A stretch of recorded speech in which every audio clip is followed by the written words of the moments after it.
Jadi supaya Islam ini gampang ya. Saya pernah cerita ke kiai yang khusyuk. Kalau sholat lama sekali, tak cerita ini hadis.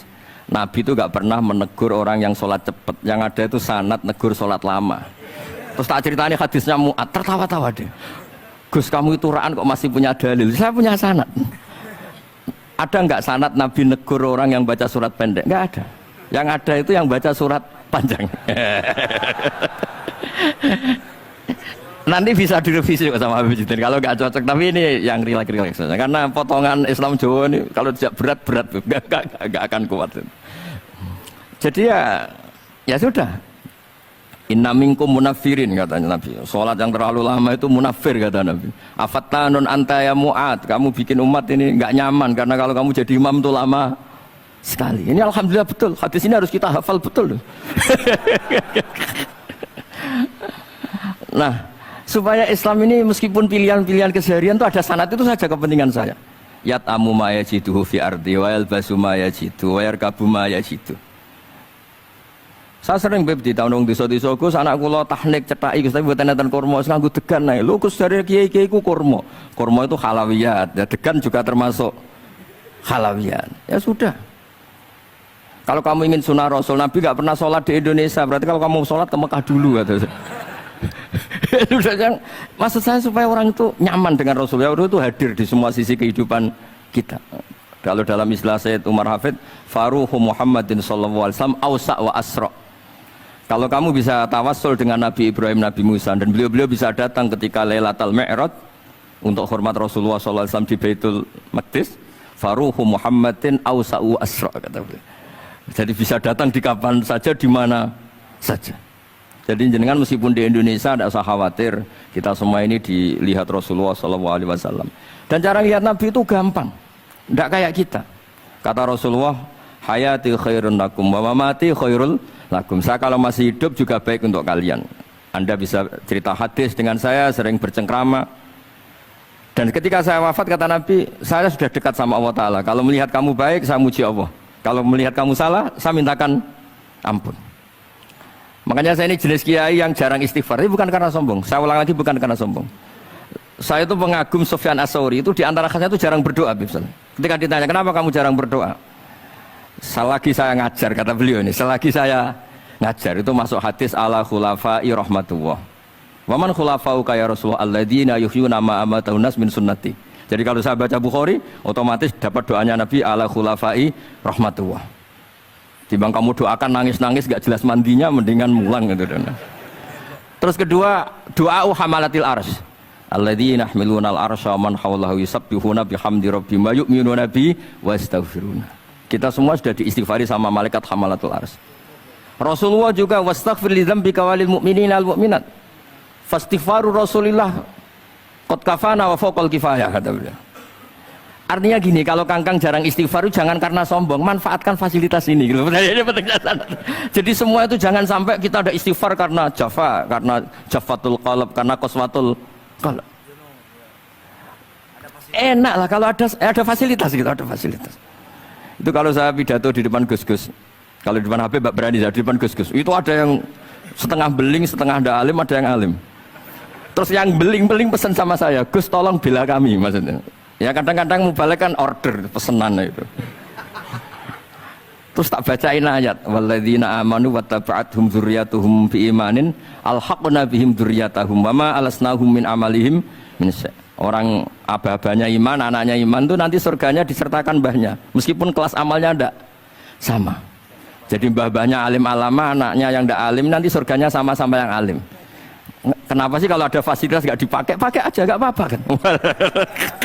Yang alim yang komplain. Sudah kamu yang alim dihormati, dicucup, salami template, yang ikhlas saja, tidak usah protes kata saya gitu. Artinya saya inginlah keseharian kita yang awam, yang apa itu harus cari backupan hadis supaya semua keseharian kita itu ada apa? Sanad. Misalnya sampean kalau malam itu nggak bisa tidur, tahajud ndak, witir ndak, ya mutolaah ndak. Tapi lihatlah itu sebagai tarkul ma'asi. Apa tarkul ma'asi? Alhamdulillah malam ini saya ndak zina, ndak maling, ndak dugem. Coba kalau kamu malam-malam di kamar, itu namanya apa? Ndak tahajud, ndak witir kan?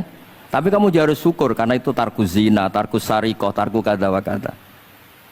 Supaya kamu tetap syukur sama Allah Ta'ala. Ithmamin mubakhin ila wa yatahaqqaqu bihi tarku haramimma. Setiap mubah yang kita lakukan pasti di saat itu ada haram yang kita tinggalkan. Makanya dulu banyak orang-orang soleh yang semalaman tuh guyon tok. Guyon sampai pagi. Bukan karena ingin urakan, enggak. Karena mengalahkan setan. Malam itu godaan mungkin ingin ngintip siapa itu masih kuat sekali. Ingin nonton siapa itu kuat sekali. Terus setan dilawan dengan guyon. Ternyata setelah guyon tuh asik, tahu-tahu pagi dan dutannya selesai.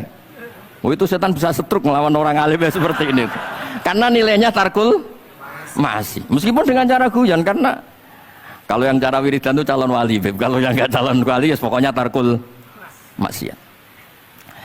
Maksud saya supaya harian kamu yang biasa-biasa saya ini menjadi luar biasa karena ada sanad. Ada apa? Ada sanad. Makanya dulu ulama-ulama itu kalau ngelawan setan itu pakai faroh, pakai seneng. Karena setan itu paling seneng kalau melihat orang mukmin susah. Kalau susah terus ngersulo, kalau ngersulo gugat kodok qadar. Disebut innaman najwa minasyaiton liyahzunal ladzina amanu. Jadi setan itu targetnya supaya orang mukmin itu resah. Kalau resah gugat. Pertama gugat orang tua. Ngapain sih jadi anaknya orang miskin? Jadi susah kita kan. Kalau yang nggak mulia ngapain jadiannya parman? Kalau saya Habib kan langsung mulia. Kalau Gus kan langsung mulia. Gugat orang tua. Gugat sana, gugat sini. Tapi kalau kamu sudah seneng, wajah pesek, welek, keriting, sawan ngerah karuan. Karena mengagugat siapa-siapa. Ya sudah yang kebaik kul bifadlillah birahmati fabidzalika falyafrahu. Jadi saya ingin semua itu senang bifadlillah birahmati yang rileks, yang saya ini kalau nuruti capek-capek. Tadi malam saya di Mbah Mutamakin, tadi pagi hormat Sunan Kudus. Terus tadi naik pesawat datang mandi langsung hormat. Kalau itu dihitung capek, capek. Tapi kalau dihitung senang ketemu Habib Jintan, ketemu jenengan, kesempatan seperti ini nggak gampang. Ya sudah selesai. Makanya ini latihan ya, latihan terus. Saya ulang lagi apa latihan terus supaya Islam itu ada di semua sisi hidup kita. Tuh, saya pernah sering cerita di mana-mana itu. Ada wali itu istrinya cerewetnya bukan main. Wah itu semua muridnya sudah tak biayai kamu cerai, nanti tak ganti istri yang lebih baik lebih. Nggak mau nyerah alasannya apa? Ini wanita bahaya sekali. Kalau sampai dinikah orang lain, kasihan orang lain dapat musibahnya. Biar saya aja yang ngalami, kata-kata wali itu. Jadi dia ada ingin, makanya ada juga kiai di santri buling di rumah teh. Santri ini nak pindah pondok, ngerusak pondok uang, mendingan pondok kuai. Jadi dia handle. Terus sekarang apa? Dia handle daripada ngerusak pondok orang lain, mendingan pondok saya. Jadi cerita-cerita seperti ini harus kita kaji, supaya semuanya itu pakai sanad ilmu. Sama lihat di kitab Ihya itu, ada bab-bab di Ajaibul Qalb. Apa di bab apa Ajaibul? Di situ kayak apa Imam Ghazali memerankan orang-orang pilihan Allah yang menjadi gampang melihat keseharian. Misalnya gini, misalnya Islam zaman akhir kan katanya tantangannya banyak. Coba kalau baca ayat wa ya'ballahu illa ayyutimma nurah wallahu mutimmu nurih. Agama ini milik Allah, diurus oleh Allah Ta'ala. Islam ke Indonesia itu enggak ditunggoni Nabi. Nabi sudah intaqala ila rafiqil a'la. Kadang di kampung-kampung di Islam nomodin. Ya jalan karena ini agama Allah. Kita ditinggal-tinggal orang yang lebih baik ketimbang kita. Islam kita tunggui. Ya jalan, memang ini agama Allah yang ngurus Allah. Kamu tidak usah khawatir. Jadi senang kita bukan karena dablek, karena yakin jaminan Allah Subhanahu wa taala. Jangan sampai kamu itu senang karena dablek, karena arogan, jangan. Karena bidomanillah, yakin bidomanillah wa bikafalatillah. Seperti senangnya Sayyid Abdul Muttalib. Ketika Ka'bah mau dirubuhkan Abraha, ada penyerangan Abraha. Ini yang Mbah Mun sering cerita ini. Wah itu semuanya kalah. Terus takok, man Sayyidu Hadil Wadi? Siapa tuan di sini? Abdul Muttalib. Abdul Muttalib itu datang dengan wibawanya yang luar biasa. Abraha itu sampai bingung dia. Kalau duduk di singgasana dia disalahkan orang banyak. Karena raja kok duduk berdua sama orang yang tidak raja. Kalau Abdul Muttalib di bawah, dia nggak punya nyali karena ada haibahnya Sayyid Abdul Muttalib. Oh, oleh takdim luar biasa. Setelah itu tanya, apa keinginan kamu? Saya tidak ingin perang, saya hanya ingin merobohkan Ka'bah. Ternyata Sayyid Abdul Muttalib jawabnya apa? Unta saya yang 100 lo kembalikan dulu, tidak usah cerita Ka'bah. Kagetnya bukan main Abraha. Kamu ini pemimpin yang nggak benar. Ka'bah itu dinu kawa dinu abaik, itu kan agama kamu. Mau saya robohkan kamu malah bicara onta. Ini kamu itu pemimpin model apa? Jadi saya nyesal hormat kamu, ternyata kamu mental kamu hanya mikir apa? Onta. Tapi jamnya Abdul Muthalib itu unik. Inna lihadal bait rabban hamaluk. Onta itu milik saya, kembalikan dulu. Kalau Ka'bah itu milik Allah, nanti diurus yang punya. jadi dibalik seenaknya itu ada tauhid yang luar biasa. Makanya saya termasuk kiai yang nggak susah kalau mau mati. Kalau mau mati, mati aja. Saya tidak mikir kalau setelah saya ini agama gimana ya, gak gimana-mana. Agamanya Allah Ta'ala. Jadi dibalik, ya secara lahir kan seenaknya. Ternyata inna lihadal bait rabban hamaluk. Ka'bah itu ada yang punya, nanti biar diurus yang punya. Nah maksud saya kalau jenengan ini kan insya Allah ndablek semua. Kawin ya nggak mikir istri saya nanti makan apa, ya kan? Masa depan kamu ya tidak dipikirkan, warisan nggak punya apa-apa, nggak punya ya sudahlah. Bukan karena dapet, karena tawak. Itu saja pokoknya saya ingin ngomong, pokoknya perilaku Anda keseharian itu jadi energi to'at, ya. Perilaku keseharian Anda ini jadi energi apa? Itu saja. Barokahnya kamu ngaji napa sanad. Itu dulu ada ulama miskin sekali. Itu tiap pagi datang ke gunung paling tinggi, terus dia duduk itu agak-agak angkuh itu. Siapa yang lebih raja ketimbang saya? Terus ditanya, kamu tidak raja kok merasa? Ukuran raja itu tidak ada yang berani nyurus. Di sini juga nggak ada yang berani nyurus saya. Lu itu sudah bisa syukur sampai mati. Karena sekali dia kumpul orang, lihat orang naik Alphard ngeluh, lihat orang punya istri cantik ngenes, lihat apa ngenes, daripada gitu naik ke gunung. Siapa yang bisa menandingi keladatan saya dalam hidup ini? Ana ma'allah wabillah, ngomel-ngomel sendiri. Tapi itu cara dia syukur. Cara dia apa?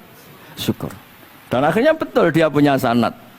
Mangkana aminan fi sirbih mu'afan fi jasadi intahu kuntu yaumi faka'anna ma khizat lahu dunya bihadzafiriya. Ya sebentar orang itu sehat, ya aminan fi sirbih mu'afan fi jasadi intahu kuntu yaumi faka'anna ma khizat lahu dunya bihadzafiriya. Jadi ini madhab saya, karena saya diundang di sini pasti Habib Jiddan juga ingin khas saya. Jadi kalau saya pura-pura tawadhu, pura-pura baik kan kaget. Kenapa Gus Bak sekarang jadi baik kan nanti? Ya ini anggap saja jujur. Ya kok rubah itu. Nggih ngoten mawon mugi-mugi barokah. Assalamualaikum warahmatullahi wabarakatuh. Alhamdulillah tadi sudah kita dengarkan dari Gus Baha yang tetap memelihara orisinalitasnya. Ya. Karena kalau berubah katanya nanti Habib Jiddan nyesel ngundangku malah berubah katanya. Bukan yang saya lihat di YouTube katanya gitu ya.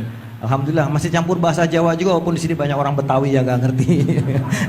Dan saya bahasa Jawa itu bentuk tawaduk saya. Berarti saya kayak lokal hanya kayak Jawa. Saya sering dikomplain orang. Gus Anda ini kayak nasional kok gak bahasa Indonesia. Justru bentuk tawaduk saya, kamu itu gak pernah rasanya jadi kiai gitu. Nabi-nabi saja dulu aja itqala liqaumi. Jadi hanya terus akhirnya jangan ngawur saja masih punya dalil gitu. Jadi saya bahasa Jawa itu justru tawaduk saya merasa kiai ya di daerah saya, di komunitas saya. Udah merasa kiai global, kiai nasional. Wong nabi-nabi dulu aja sekolah di kaum, kecuali banyak Habib Jiddan ini yang ila kafatil khalq, yang lainnya itu kaumi semua. Sebenarnya saya tidak ingin berargumentasi supaya kamu tahu bahwa pilihan saya itu ada sanad itu aja. jadi ngawurnya aja ada sanad ya Gus ya. Dan memang Gus Baha nggak seperti kiai yang lain ya. Mungkin termasuk Kiai Yusuf Mansur atau kiai yang lain. Itu kalau bikin konten kan memang sengaja bikin konten gitu. Kalau Gus Baha lagi direkam aja dia nggak tahu direkam gitu. Tiba-tiba ceramahnya kemana-mana orang denger, terus ngundang-ngundang beliau kemana-mana. Dan yang salah nggak mau tapi terkenal. Saya ini nyaur utang gitu, kalau udah nggak mau. Iya. Sebetulnya Gus Baha itu yang kita tahu bahwa beliau tidak senang ceramah. Betul. Ya, ini pasti benar. Ya, saya nggak disalahin. Bayar utang aja. Dan hanya mau diundang kepada dengan orang-orang tertentu termasuk Habib Jiddan. Ya, karena takziman wa takriman. Nah, itu. Karena beliau itu nggak mau ceramah, beliau maunya baca kitab. Jadi insya Allah kalau Habib Jiddan ngundang lagi baca kitab, insya Allah beliau mau datang lagi. Insya Allah. Kayak Yusuf Mansur giliran besok ngundang ke Darul Quran.